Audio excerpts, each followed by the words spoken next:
Mhm.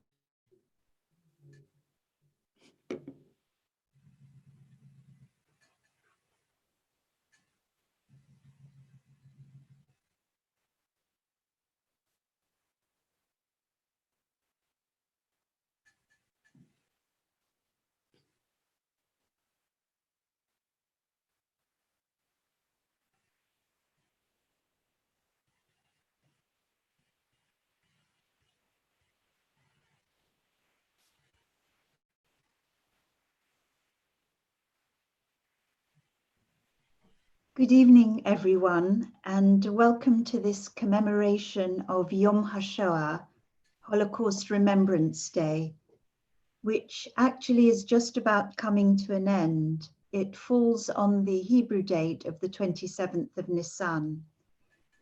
That date was selected by the Knesset, the Israeli parliament, on April the 12th, 1951. Why the 27th of Nisan? Because it falls in the middle of the period of the Warsaw Ghetto Uprising that began on the eve of Pesach, 1943, and concluded on the 16th of May, 1943, when the uprising was suppressed with the demolition of the Great Synagogue in Warsaw. It's for this reason that the full name of the date is Yom HaShoah v'Hagvura, the day commemorating devastation and heroism.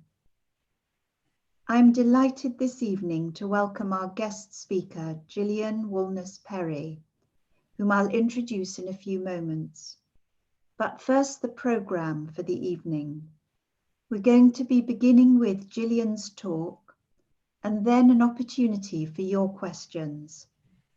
If you're following on Zoom, we ask you to keep your microphones muted. Actually, I think you'll probably find you won't be able to turn them on anyway. But if you do have a question at the very end of Gillian's talk, please indicate either in the chat section where you can write your question or by waving at us, although we may not be able to see all of you. If you're following on YouTube, then please type in any questions you have on the comment section there. We apologize if we don't have time to take all your questions. We are live streaming this talk, so if you do have a question, you will be on the live stream, just to let you know. After the questions, the evening's going to conclude with memorial prayers and Kaddish, led by Rabbi Igor Zinkov. And those prayers will appear on the screen, so no need to fetch your siddur. But for now, let me introduce our speaker, Gillian Woolness-Perry, who was the co-founder and executive director of the Anne Frank Trust, UK. The trust was originally set up from Gillian's home in 1990, along with family and friends of Mr. Otto Frank, that's Anne Frank's father, who survived the Shoah. When Gillian retired in 2016, the trust had a staff of 35, taking educational programs to combat prejudice and discrimination into schools, prisons and communities in all parts of the UK. Gillian now lectures on the life and legacy of Anne Frank, as well as other social history topics in the UK, in the US, and in the competitive world of cruise ships. She was speaking in Texas last night, virtually, I imagine. She also acts as an ambassador and advisor to the Anne Frank Center for Mutual Respect in New York. She has spoken at the United Nations in New York. She's spoken at 10 Downing Street, and most recently the Clinton Presidential Center in Little Rock, Arkansas. Her first book, The Legacy of Anne Frank, was published in 2018. In 2010, Gillian was awarded an MBE for her work in education. Her talk today is entitled Anne Frank, Her Life and Surprising Legacy. And I'm delighted to hand over to you, Gillian. Thank you, Alexandra, and good evening, LJS. It's lovely to be back with you again. This talk is essentially in two parts. The story of Anne Frank, some of these facts you may not know about her and her family. And then I move it on. Of course, Anne Frank's life didn't end well. This is the poignant part of the story. But then the second part of the story, I hope you will find inspiring and uplifting. Can you hear me okay? Good. Okay. So I can't tell the story of Anne Frank without telling you something about her background and particularly her father, Otto Frank. Now, Otto was born in Frankfurt am Main in Germany in 1889, the same year as Hitler. The Frank family were proudly Jewish and proudly German. They come out of the Frankfurt Jewish ghetto in the 18th century. And by the end of the 19th century, when Otto was born, his father didn't just work in a bank, he owned a bank, the Michael Frank Investment Bank. That's how assimilated and acculturalized they were in Frankfurt and German society. Otto, as a young man, went to study in Heidelberg University. And there he met a young American man and they became friends. And his American friend invited him, would he like to come to New York in the early years of the 20th century and do some work in experience in his family's business. And Otto sort of jumped at the chance and sailed across to America and went to work for his friend Nathan Strauss's department store. And I often say to people when I'm lecturing, can you guess what that department store in New York was? Because I'm often wearing their clothes. And of course, it was Macy's. Otto went and worked in Macy's. He absolutely loved New York. He loved the brashness of it. He loved the skyscrapers. He felt that this was an exciting place to be. And probably he would have stayed in America had not, in 1909, his father, Michael Frank, died very suddenly. Otto came back to Frankfurt for his father's funeral, went back to New York, hoping to stay there. But the family called him back to Frankfurt to really take over the running of the bank. He wasn't a natural banker. he tried it for several years. He was a more successful small businessman. You can see Otto as a young man on the left with his two daughters, Anne and Margot, and as an older man on the right. Now, in 1914, his life changed quite dramatically. And I'm just wondering if I can move these photos down a little bit, the images down a little bit so we can see the captions, that's better. He was called up to the First World War and he fought as a proud German. So much so that by the end of World War I, Otto Frank had received the Iron Cross for valor, which didn't help him 20 years later when the Nazis came into power. Now, in 1925, he married Edith Hollander, who was from a respectable family in Aachen. Her father was a wealthy industrialist. And although the Frank family had really lost their money by 1925 due to the aftermath of the First World War, the Frank family was still considered a highly respectable family. So it didn't worry Edith's father so much that she was marrying into a family that didn't still have its fortune, more that he wasn't quite as orthodox as they had hoped. The following year, 1926, their first daughter, Margot Betty, beautiful little baby on the left, was born. And 3 years after that, on the 12th of June, 1929, their second daughter, Anneliese Marie, arrived.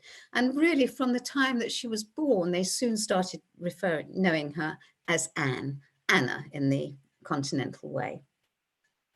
Now, this photograph was taken on a family trip into the center of Frankfurt in March 1933. You see little Anna on the left and Margot on the right and Edith in the middle, photo taken by Otto. But actually, by that time, their lives had quite dramatically changed, because this is just 2 months after January 1933, when the Nazis had been elected into power. And of course, once in power, the Nazis started dismantling all forms of democracy, bringing in the Enabling Act, and anybody that criticized or protested against the new regime was incarcerated. So things started to become pretty, the writing was on the wall pretty much soon for the measures that the Nazis started to bring against the Jews. And really by towards the end of 1933, Otto realized that the writing was on the wall for his family, the Frank family that had lived in Frankfurt for generations. So he started to make plans to move. Where would he go? Well, he immediately thought of Amsterdam for several reasons. He knew Amsterdam, he knew the city because he had actually worked in Amsterdam. He'd had an office in Amsterdam after the war.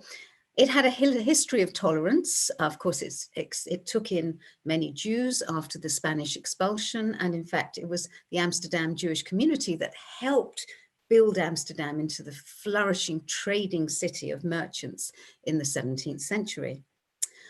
It was a tolerant country, because not only had they taken in Jews, but in the 18th century, even though it was Protestant, it was accepting of Catholics. And probably most importantly, his brother-in-law in Switzerland worked for a company called Opekta. And Opekta were actually looking for an agent to open an office for them in Amsterdam. So off goes Otto Frank to Amsterdam. He opens an office, Opekta, selling pectin. Now, pectin is a product we don't use quite so much now, but it was very popular in Europe in the 1930s.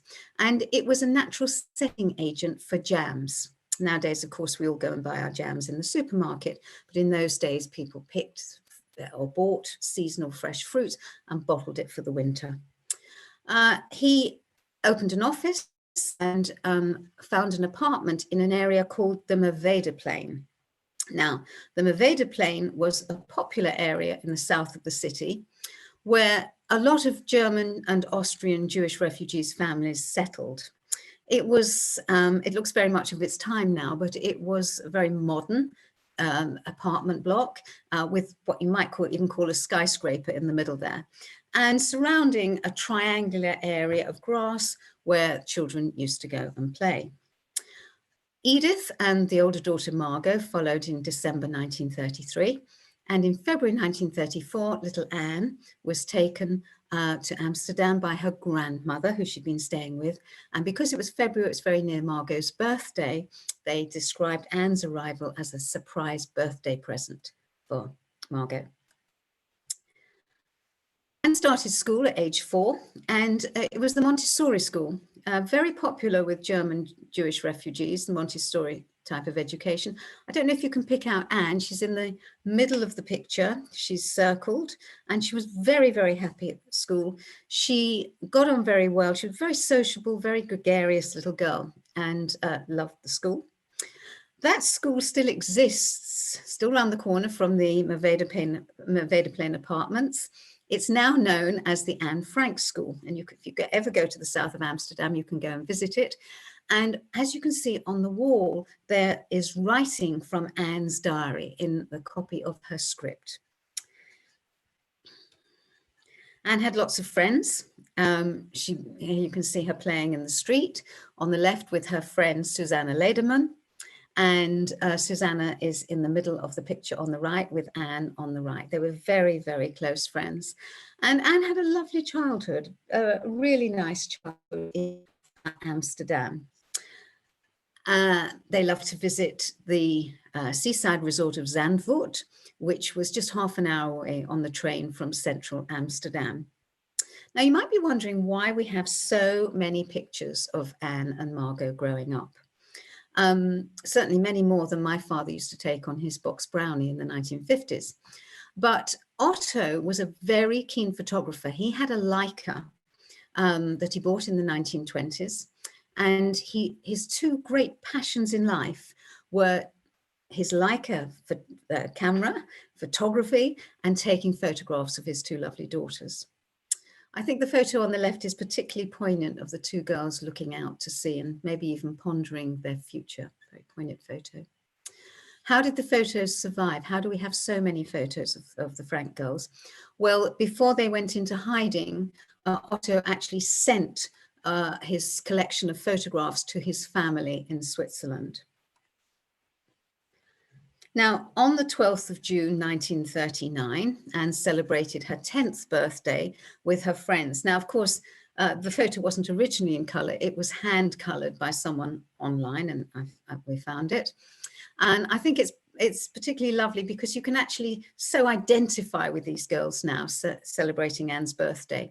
I don't know if you can pick out Anne, but she is the girl, the second on the left. The girl on the immediate left, the first left, is her friend Jacqueline van Marsen, who's still alive actually and living in Amsterdam. On the other side of Anne, in the green dress, is her friend Susanna Lederman we saw in the earlier pictures.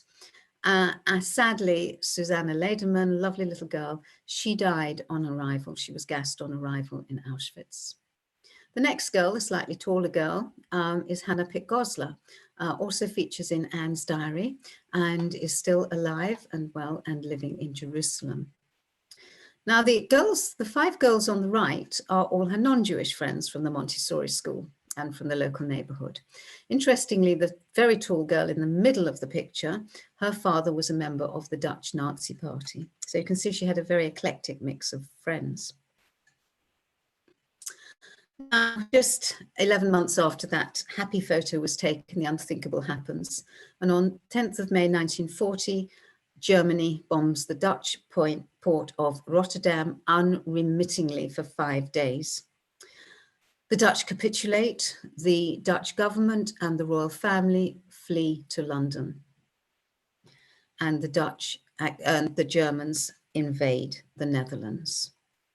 So again, things start to change for the Jews. Their situation becomes tenuous again.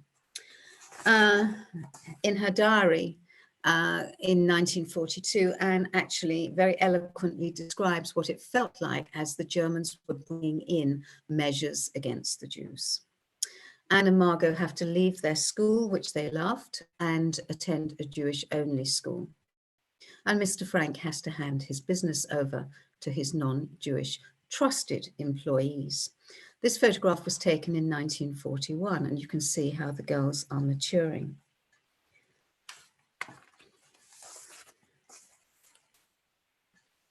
In February 1942, the German occupiers start to issue call-up notices for Jewish people between the ages of 16 and 40. They have to report to go to work camps in Germany. Frighteningly, Margot had turned 16 that very month.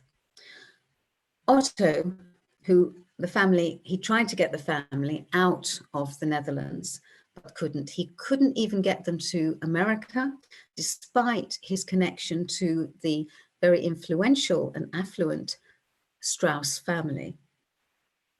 So he was desperate. He starts to worry about Margot, who's now 16, and he starts to prepare a hiding place in case it's needed. Now, above and behind his offices on the Prinsengracht in the center of Amsterdam were a set of rooms that even many of the workers did not know existed. So working with his trusted employees, a group of people that are very close, his managers, Victor Kugler and Johannes Kleiman, they start to prepare a hiding place in case it's needed. On the 12th of June 1942, Anne turns 13.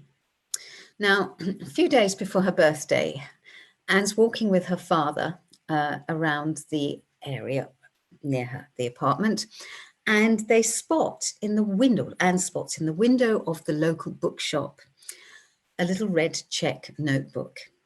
And she's rather attracted to it. I think we can see what probably attracted to it most is the brass lock, and what 13-year-old girl doesn't want a lock on their journal. So she drops a few hints to her father how she'd like this for her birthday.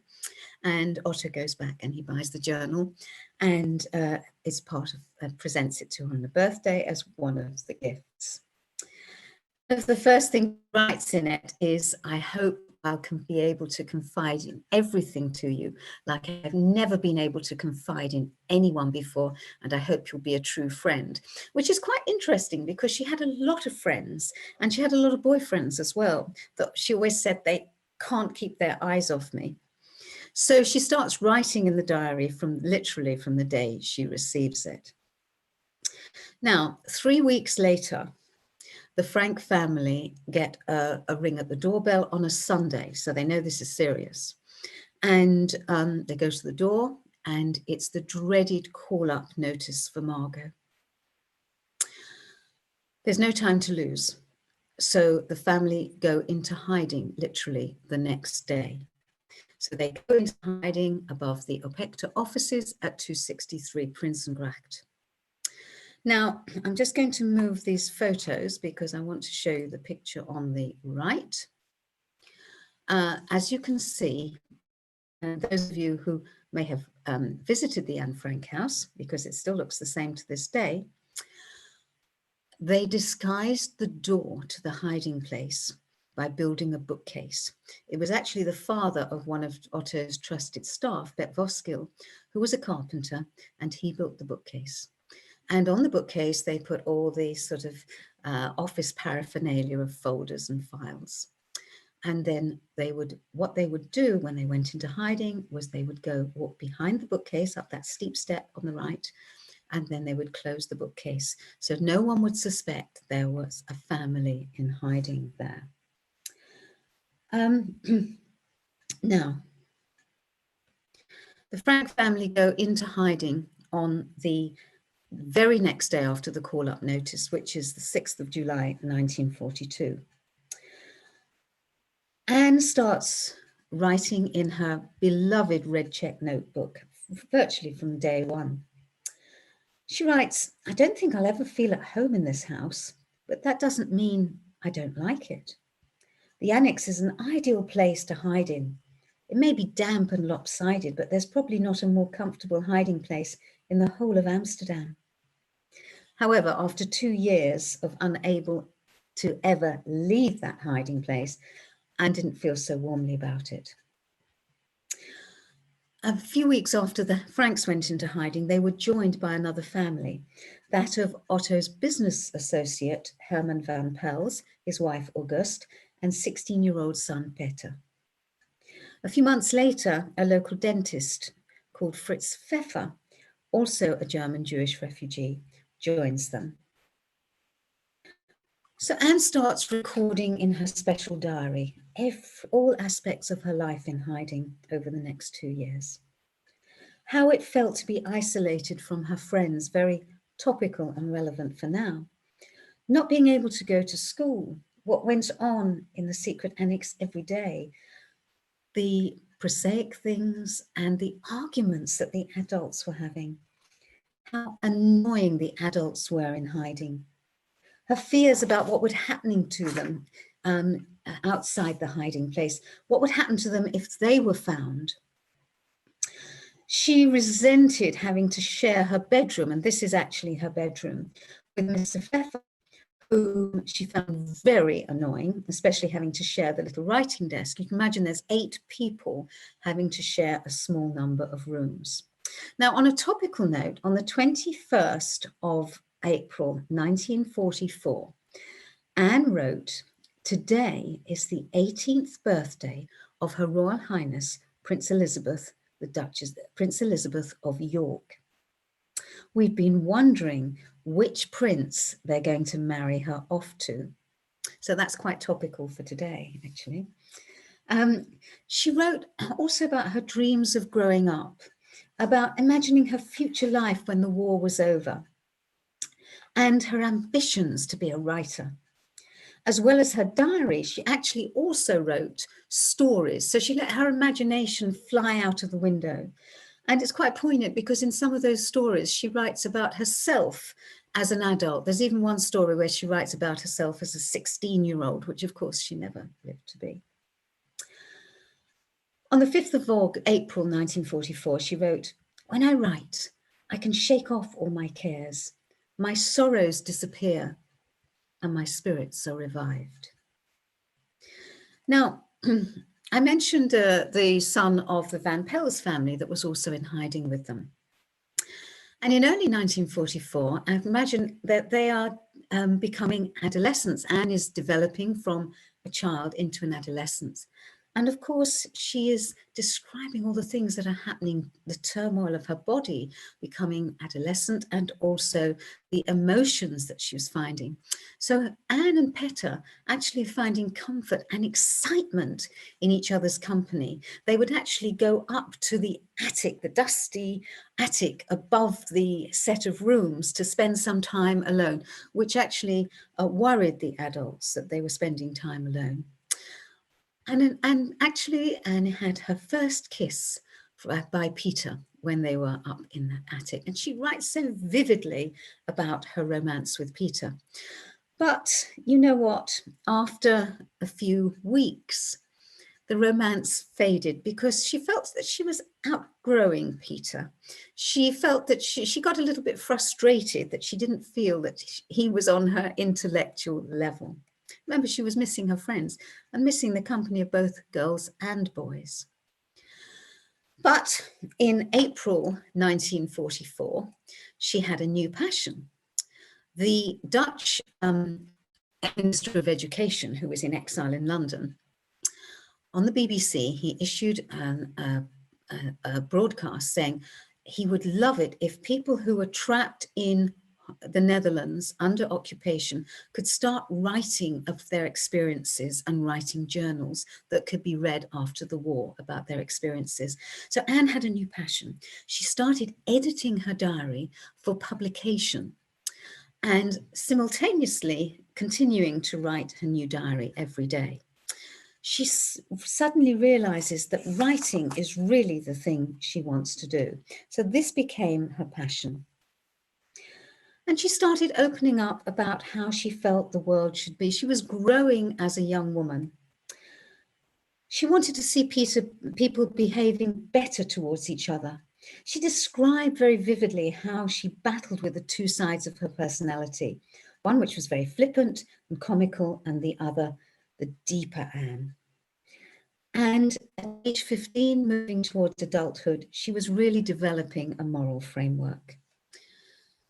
She started finding comfort in nature. Now, nature was something she wasn't previously interested in, but she wrote, "It's not my imagination. Looking at the sky, the clouds, the moon and the stars really does make me feel calm and hopeful."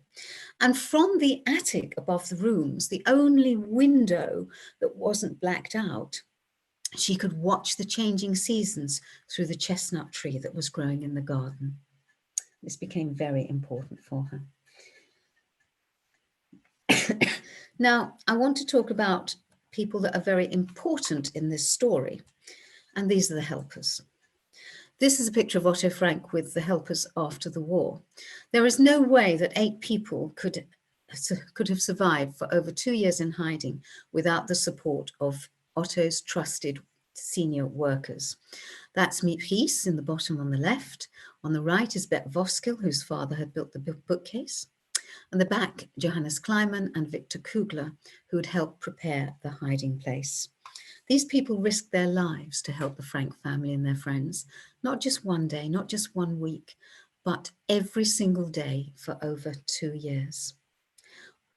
I was very privileged in the 90s and early 2000s to spend a lot of time with Miep Gies, and even visiting her apartment in Amsterdam.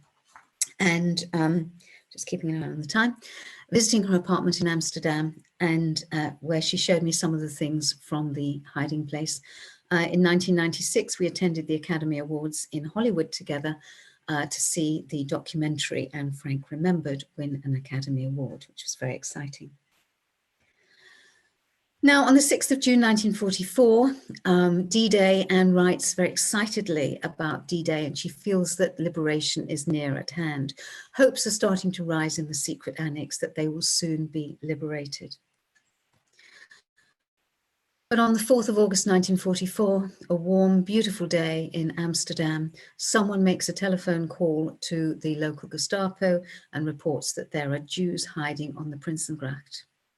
We will never know who made that call, because there have been many theories over the years who it could have been, but we'll never be able to confirm it, as everybody is now long dead.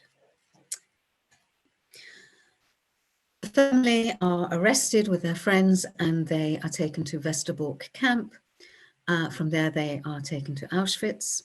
And in October, beginning of October 1944, Anne and Margot are separated from their mother and deported back to Germany, to Bergen-Belsen, which by that time was extremely difficult for people to survive.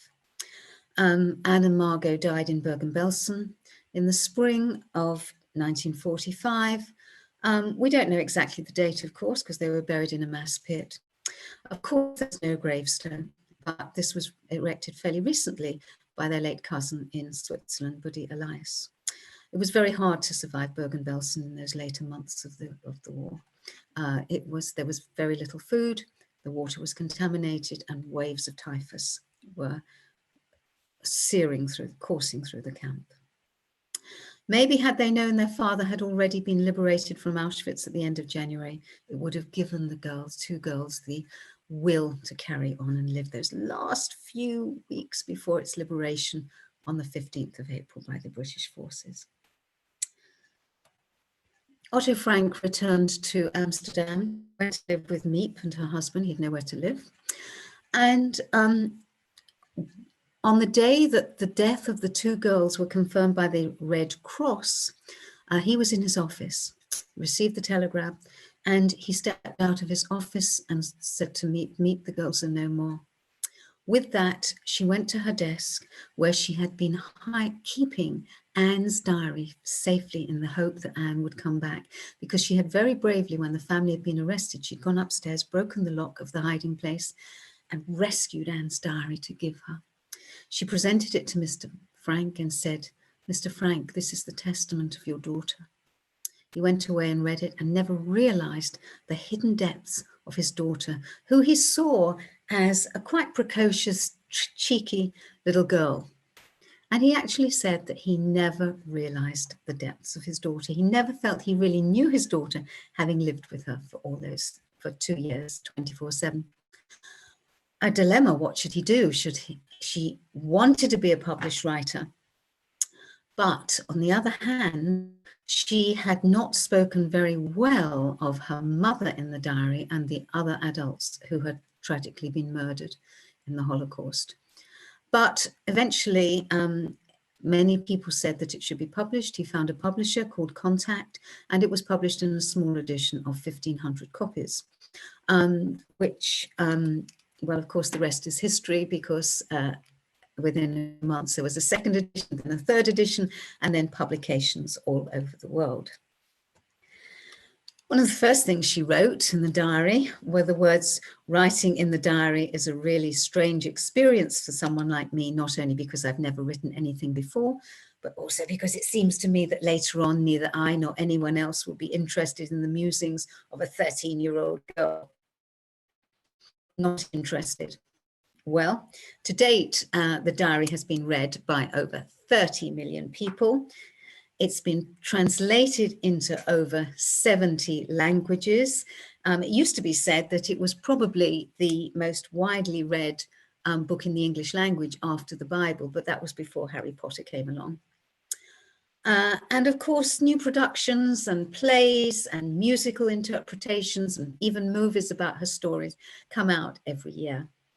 John Kennedy said of the multitude who throughout history have spoken for human dignity in times of great suffering and loss, none is more compelling than that of Anne Frank.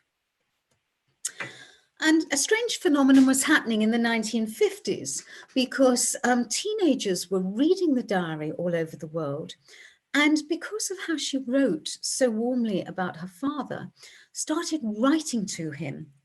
And do you know, even though the days before word processors and computers, every single letter that Otto Frank received from anywhere in the world was answered on a typewriter. And so he became like a universal example for teenagers from all over the world. In 1960, the Anne Frank house, the hiding place, was getting very derelict, that whole area, and there were plans to knock it down.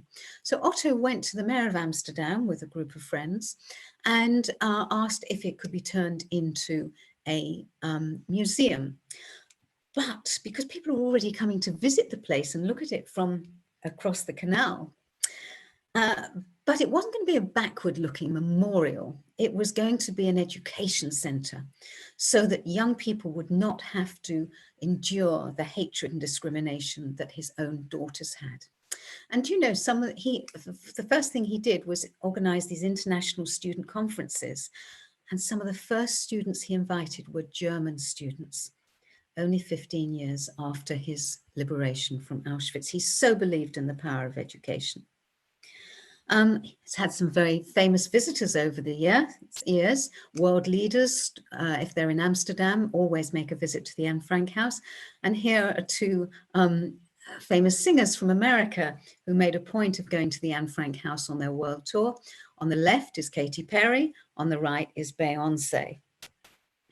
And Otto and Fritzi went to visit Audrey Hepburn at her home in Switzerland in the late 1950s because a movie was going to be made, which turned out to be a very famous movie, The Diary of Anne Frank, and they so wanted Audrey to play the role of Anne. In fact, she couldn't. She found it too emotionally hard to play Anne Frank. Of course, she was Dutch, although she wasn't a Holocaust victim. Her mother was in the Dutch resistance, and Audrey's family had actually suffered during the war as well. It's more about Audrey Hepburn and that story in my book. Now, since 1985, exhibitions about Anne Frank have been traveling all over the world. And what's very interesting about this is for the last 15 years or so, in some very surprising places, teenagers themselves have been trained to be the exhibition guide. This, for example, is the Anne Frank exhibition in Kolkata in India. And the young people there are making the connections themselves to the iniquities of the caste system in India, which of course still exists.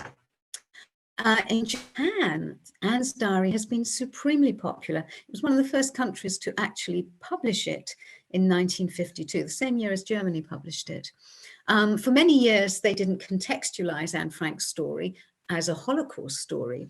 They looked upon her as an icon, as a symbol of the suffering of children, particularly Japanese children who suffered during Hiroshima and Nagasaki. But things have changed now, and the Japanese have accepted responsibility for World War II, and Holocaust education is very important. Now, since 2002 in the UK, the Anne Frank Trust has been taking the story of Anne Frank into British prisons and training prisoners themselves to be our exhibition guides. We also have a graduation ceremony for the prisoners who've been through this program and been peer guides. And actually, we present them a certificate. And sometimes the first time prisoners have been, these young men have been given a certificate for anything. Part of that program is to take Holocaust survivors to speak to the prisoners. And you may well at LJS recognize the lady on the left because she's one of your members. And that's, of course, Eva Schloss, Otto Frank's stepdaughter. And she goes regularly into British prisons. This is a picture of her in Wormwood Scrubs, talking to the prisoners. And of course, when they hear a Holocaust survivor describing their own experiences in the camps, it gives prisoners a sense of perspective about their own grievances against society. It's been a supremely successful program. In 1994, the Anne Frank exhibition went to South Africa. And just a few months after he'd been liberated from 27 years of incarceration, Nelson Mandela came to Johannesburg and opened the exhibition. And he told a fascinating story about how Anne Frank's diary was smuggled in to the prison library. And he encouraged the prisoners to read it as because it kept their spirits high. They found it an inspiration, her writing an inspiration. You can read what he said. The little volume of Anne's diary was read so much that it fell to bits, and the prisoners themselves took it in turns to copy out Anne's diary by hand, by candlelight in their prison cells at night, which was quite a dangerous act, but so they could carry on getting inspiration from Anne's story. After the exhibition tour, there were several legacies of Anne Frank of the exhibition left behind in South Africa, including the establishment of the first ever Holocaust Centre on the continent of Africa, the Cape Town Holocaust and Genocide Centre. And also copies of the Anne Frank exhibition were touring around the townships. This is a township, Orlando West, the shanty town near Johannesburg, and these young people have been trained to be peer educators, peer guides. Now, one of the young men on the left actually entered a competition run by the US Embassy in South Africa, and he described what it meant to him to be an Anne Frank educator. Guess what? He won the competition, went off to Washington, DC as the guest of the embassy, and has now gone to university and become a teacher. These are young people in Kazakhstan, in Central Asia, educating and learning about Anne Frank. And you'd think, what on earth would the story of a European Jewish girl, how would they relate to her in the country of Genghis Khan and the Mongols? Well, in fact, you can see how engaged these young people are in learning about what happened to Anne Frank. This is one of many countries in the post-communist world where the exhibition toured from 1990 onward. In the 1990s, I did a lot of work in Northern Ireland before the Good Friday Agreement, and we always used the exhibition as an opportunity to bring young people together from Catholic and Protestant schools. You know, it's still very sectarian in Northern Ireland, and young people have very few opportunities to interact, but we always ensured that the Anne Frank exhibition was one place they could. And we left behind a legacy in Armagh, right in the heart of Bandit country. And in Armagh, after the Anne Frank exhibition had been, the kids in a Catholic school and a Protestant school for the first time ever came together to produce a cross-community newspaper called Anne's Legacy. It's a very proud moment. Now this is in a shanty school in Sao Paulo in Brazil, in a favela shanty. And here are guides as young as 11 and 12 who've been trained to tell Anne's story. And you can see how enthusiastic they are, telling the man in the red tie what happened in Europe after the First World War and what happened to the Dutch during the Holocaust.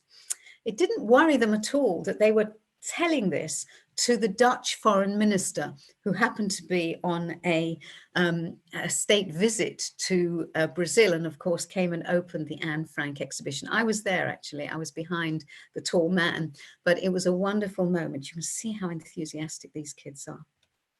And this is the Anne in Argentina, which I visited in 2010. And of course, Argentina had its terrible, dirty war, brutal dictatorship in the 70s and 80s. And the actual villa, which houses the Centro, was owned by a prominent Jewish family in Buenos Aires, who donated the house to the Anne Frank Centro. Very interesting, because it actually was a house of hiding, because the family were hiding a young journalist who was in danger of being murdered by the regime. And you can see Argentinian children coming to learn about Anne Frank. And since 2017, Anne's birthday on the 12th of June is known as Human Rights Day in memory of Anne Frank. And here are British teenage peer educators in a very diverse school in London. And many of our peer educators in the UK go on for further training and become Anne Frank ambassadors. And you can see them working here in the very multicultural city of Bradford. Jaffna in Sri Lanka. Now, this was out of bounds for many, many years during the long 30-year civil war in Sri Lanka. And one of the very first projects to go up to Jaffna after it was liberated in 2014, after the war, was the Anne Frank exhibition. And here you can see a young peer educator. And you can see how engaged the kids are. And what came out of this was the children decided that they were going to create their own traveling exhibition to tell the story about their experiences in the Civil War, which was a lovely thing. So I'm going to end with Anne Frank's words. Anne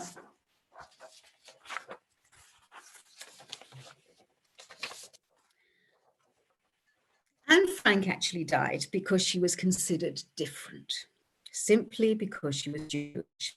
And in the Nazi racist ideology, she was Untermenschen, subhuman, not worthy of the right to live. But as I say to young people, aren't we all individual and different? And wouldn't the world be a very boring planet to live in if we were all the same? Now, on the 15th of July, 1944, after she'd been in hiding for 2 years, Anne wrote these words. It's utterly impossible for me to build my life on a foundation of chaos, suffering, and death. I see the world being slowly transformed into a wilderness. I hear the approaching thunder that one day will destroy us too. I feel the suffering of millions. And yet, when I look up at the sky, I somehow feel that everything will change for the better, that this cruelty will end, and peace and tranquility will return once more. In the meantime, I must hold on to my ideals. Perhaps the day will come when I'll be able to realize them. Yours, Anne M. Frank.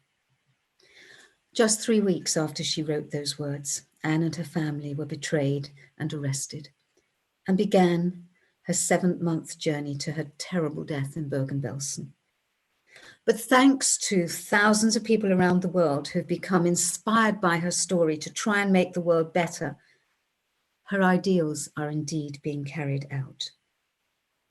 Anne shows us that an individual life can make a real difference through the millions of people who have read her words and learnt about her life. She has affected the world for the better. Thank you for listening. And if you want to know more about all those stories, they're all given in more detail in my book, The Legacy of Anne Frank.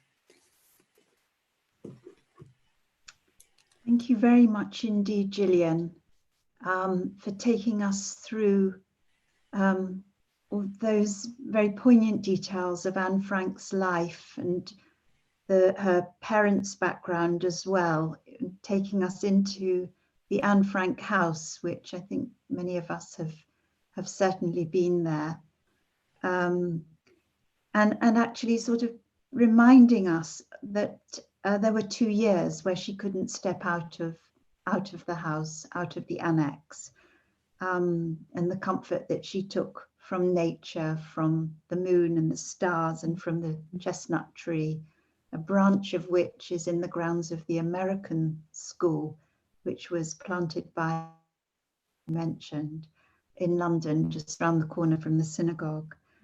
And thank you as well for reminding us that this year, of course, the 75th anniversary since British troops went into Bergen-Belsen on April the 15th, 1945, to, as it were, liberate Bergen-Belsen.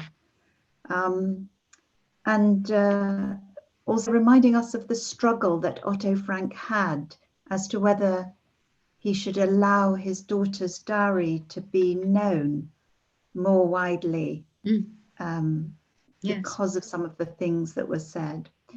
So I'm going to leave some time for questions. I'm going to check the chat here with some lovely comments. So if there are questions, maybe for the time being, just indicate with your hand, and if you might be able to unmute yourselves, or I'll ask Igor to unmute you. So just give us a wave if you would like to. Can't see any hands. Susan Fishgrund. Oh, please, Susan, please, yes, do ask.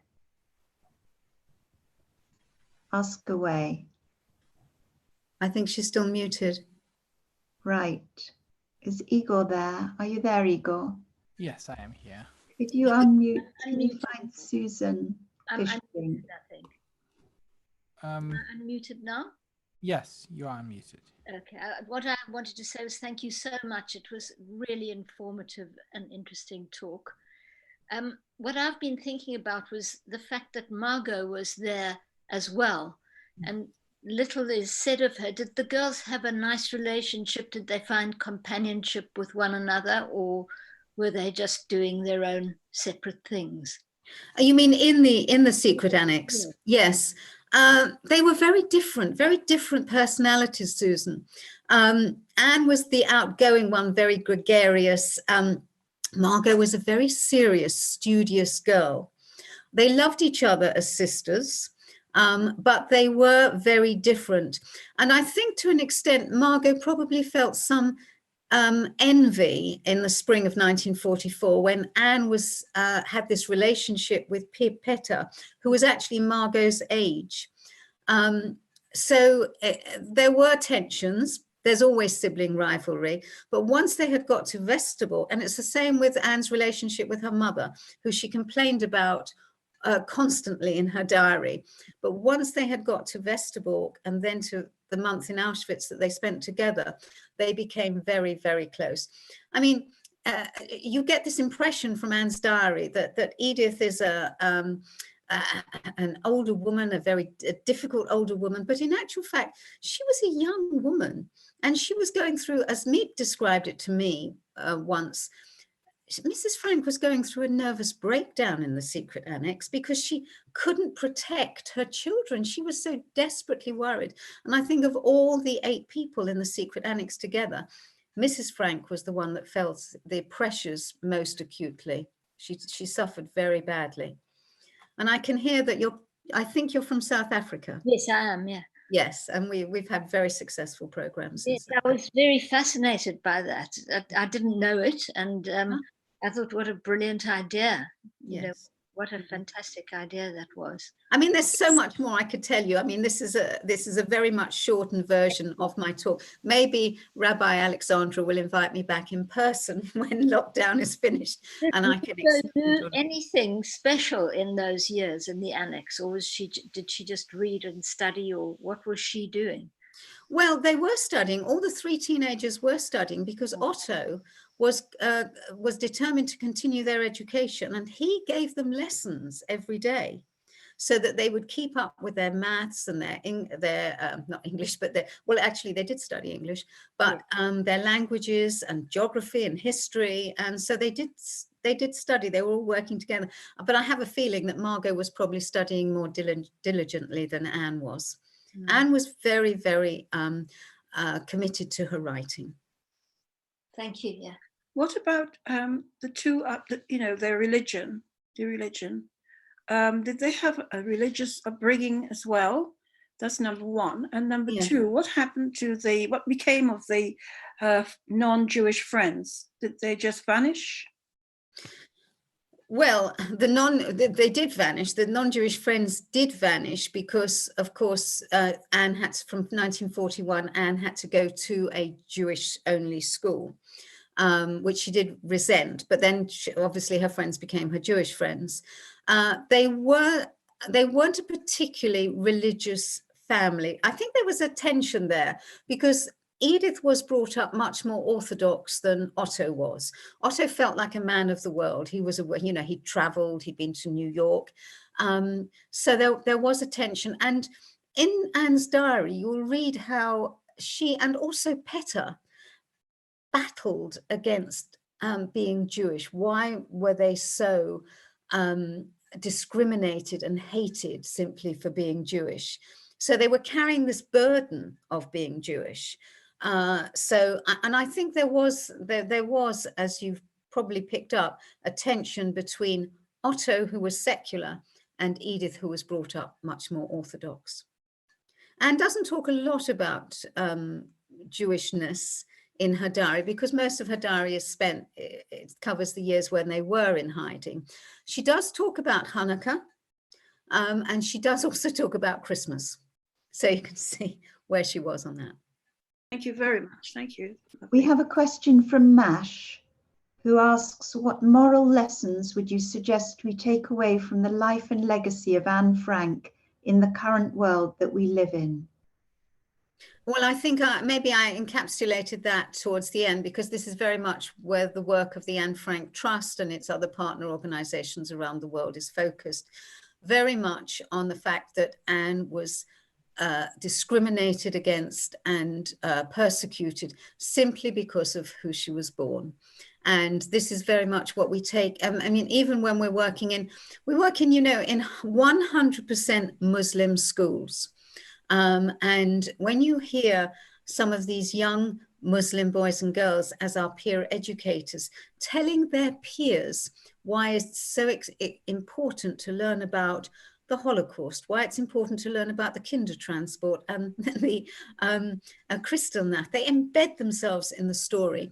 And to them, Anne Frank is a teenager like themselves. And I think this is why she's such an incredible tool for talking about how we're all different, but we're all the same. Because firstly, we have her words, we have her diary, we know how she's thinking, we can get into her teenage mind, this girl who's transitioning from a child into an adolescence, which we have all been through, whether we're boys or girls. Secondly, we have this incredible resource of photographs that Otto not only took, but managed to save. So we can see this girl as she's growing up. And my goodness, doesn't she look like girls of today? So we have this incredible tool that we use for the moral education of young people. Gillian, thank you so much. It's not quite how we envisaged this evening. And when I invited you months ago, it was to come and speak to us in person. Absolutely. But all of us are incredibly grateful, and I'm looking at the comments on the chat to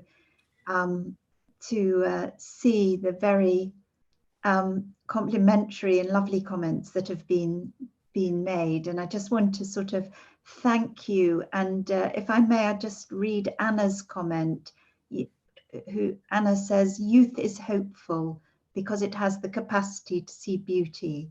Anyone who keeps the ability to see beauty never dies. And you've kept the legacy through your foundation of the Anne Frank Trust in 1990. You've kept her alive for many generations, and please God, for generations to come. So I do thank you, and I'm sure that there'll be an opportunity to come to the LJS in person. I would love to. Could Alexandra, will there be a way that I could have those comments on the chat? Right, that's a bit above my pay grade, but I'm sure Igor will answer. Maybe Igor can, yeah. But I'm sorry, yeah. Now I just realised I forgot to switch the light on, so I'm looking rather ghostly. I just realised. Don't worry. I think could we? I'd like. I see Mary's hand waving, but I need to. Mary, do you want to just unmute yourself? I think she has. We can't. Yeah, there you go. Have I done it? Yes. Can you hear me? Yes.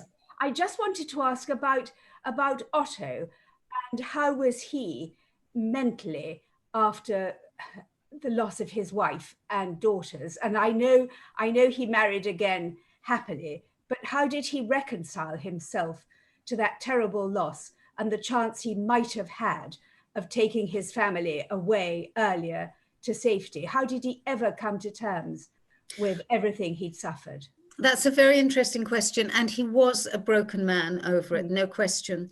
One of my co-founders of the trust is Rabbi David Suttendorp, who remembers, he's also Dutch, and he remembers Mr. Frank coming to visit their family in Amsterdam.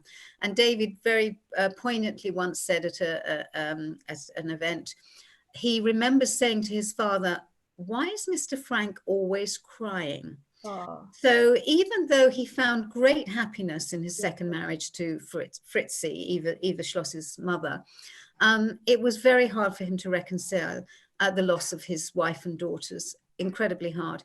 And that's why he threw himself into promoting his daughter's diary as a general force for good, so that other children would never have to suffer and to like make her live again. his own had. And this became his life. Yeah. And meeting other young people from all around the world, and how people responded to Anne's diary. One thing he always felt guilty about was he had a cousin in Sussex, who I happened to meet in New York several years ago, about 20 years ago. And she said that she had written to Otto and begged him to send the girls to live with her in England. And he couldn't do it because he didn't want to break up the family. He was still convinced that they would get through this. So you can imagine how he had the burden of guilt all through his life. Yes. And he devoted himself to education. And I always say that when I stand on a stage, one of the first things I say is the reason I'm here is because of Otto Frank and his vision. That's something. So last question from Geraldine. Is that, have I? Thank Yeah. you. Yes. Yeah, Thank you very much. Most of my family who were Dutch perished, but one cousin who survived was at school with Margot, and always described her as very impressive. One of the I just thought you might be interested in knowing that her father, who was a doctor, had helped as part of the resistance to try and blow up all the data records, the births and deaths records that were held in Amsterdam, to try and prevent the Nazis from finding out who was Jewish. Yeah. And the fire that took place, because the records were so tightly packed together, they didn't succeed completely, and as a result, so many. Very interesting. I'd never heard that story. That's interesting. Can I say once again, Gillian, thank you very much indeed for being with us here this evening. Igor is going to save the comments and send them to you. And thank you, Igor. I want to hand over now to Rabbi Igor, who's going to lead us in the memorial prayers.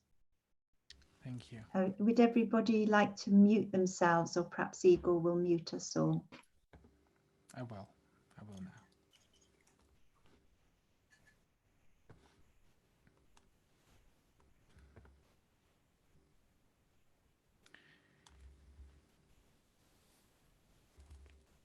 On your screen, you can see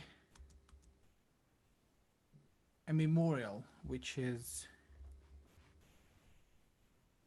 can find in the liberal Jewish synagogue.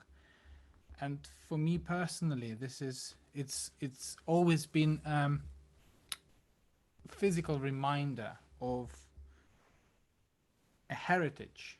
On the one hand, a heritage of quite dark and tragic heritage, which is a part of my history and the history of my family and my people. But on the other hand, even in the darkness of this memorial, you can see the light. And the synagogue is built, the LGS is built in a way that when you stand on the bima and look in front of you, you can see the reflection of some light in the middle of the dark part of the Anish Kapoor's memorial. And we are going to say the memorial prayer now. And if you are following from the prayer books, from the Sidur Lev Chadash, the page numbers will be on the bottom of each slide. But there will be, you don't need them because you will see all the prayers. Remember, Zachor, do not forget, Lo Tishkach. On this day, we remember the most devastating episode on our history. From year to year, it recedes a little further into the past. but the magnitude of it remains beyond our comprehension, and the pain of it beyond consolation. All we know for certain is that we have a duty to remember, for the sake of those who perished, so that they may not be forgotten, for the sake of those descendants who survived them, so that they may know that they are not alone in their sorrow, for our own sakes, so that we may not be blind to the evil of which human beings are capable, and for the sake of future generations, so that they may consider well what is needful to prevent such a destruction from happening again to our people or to any people.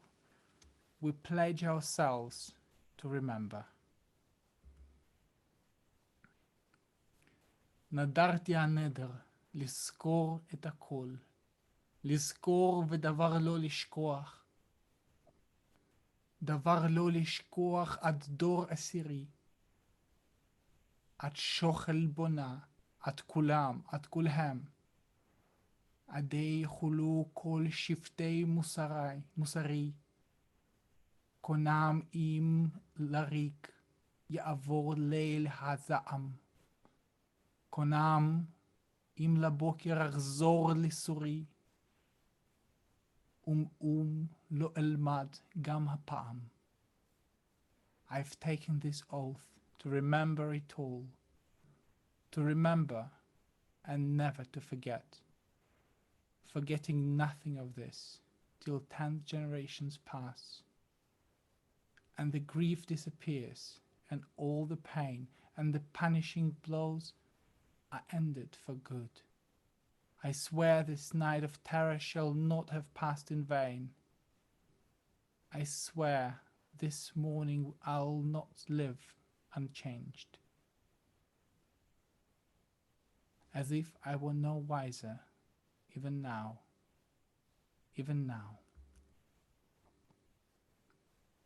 We remember our 6 million who died when madness ruled and evil dwelt on earth. We remember those of whom we know and those whose very names are lost. We cherish the memory of those who died as martyrs, those who died resisting, and those who died in terror. We mourn for all that died with them, their goodness and their wisdom, which could have done so much to ennoble and enrich humanity. We mourn for the genius and the wit that died, the learning and the laughter that were lost. We stand in gratitude for the simple, decent lives of those who were the congregation of Israel. Their spiritual resistance remains as an enduring testimony to a community where light perished in darkness. Each person was unique, and we remember all in love and compassion. We salute those who had the courage to stand outside the mob, to save us and to suffer with us. They too are God's witnesses and a source of hope when we are tempted to despair. Because of our people's suffering, may such times never come again, and may their sacrifice not be in vain. In our daily fight against cruelty and prejudice, tyranny and persecution, their memory gives us strength. In silence, we remember those who sanctified God's name.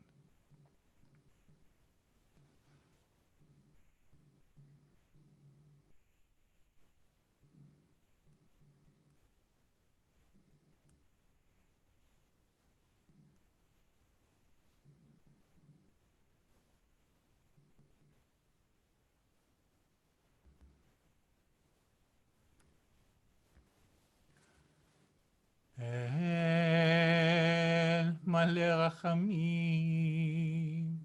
שוכן במרומים. אמצא מנוחה נכונה תחת כנפי השכינה. עם קדושים וטהורים כזוהר כרקיע מזהירים.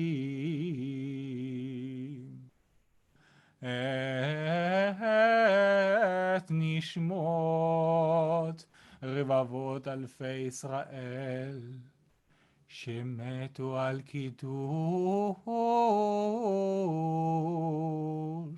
השם. בעל הרחמים, הסתירם בסתר כנפיך ולעולמים, וצרור בצרור החיים את נשמתם. אדוני הוא נחלתם, וינוחו לשלום על משכבם, ונאמר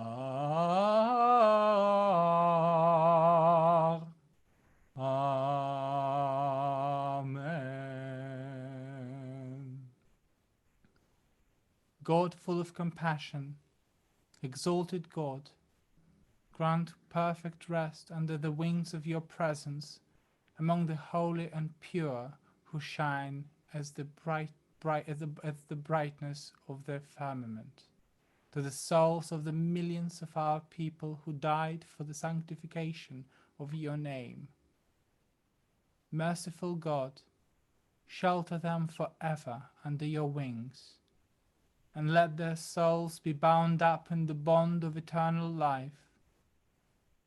May they find their destiny in your nearness, and may they rest in peace.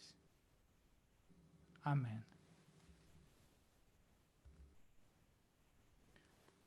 Now it is the time, perhaps, to think of those names, or those who remain unnamed, who died in Holocaust during the Shoah.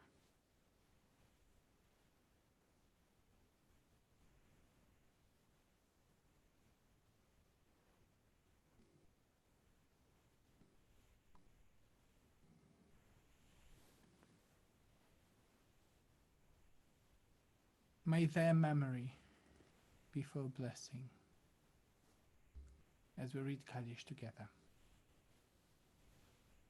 יתגדל ויתקדש שמי רבה, בעלמא דברה חירותה וימליך מלכותה, בחיי חון וביום מחון, ובחיי דכל בית ישראל, בעגלה ובזמן קריב ואמרו אמן.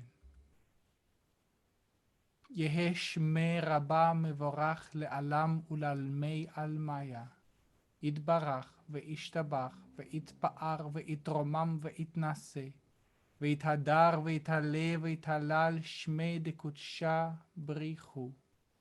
לאלה מן כל ברכתה ושירתה, תושבחתה ונחמתה, דאמירן בעלמה ואמרו אמן.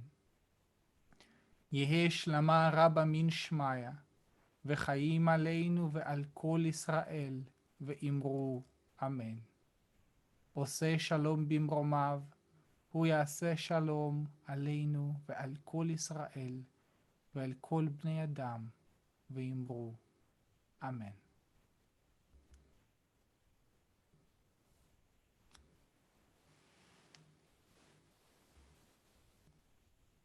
I would like to say thank you again for everybody who were part of this talk and of this night, and I think that coming together as a community is important, not just for every single individual who are here, but also for those who for our community in general. And I would like to say thank you again to Gillian and to everybody who were part of tonight. Thank you.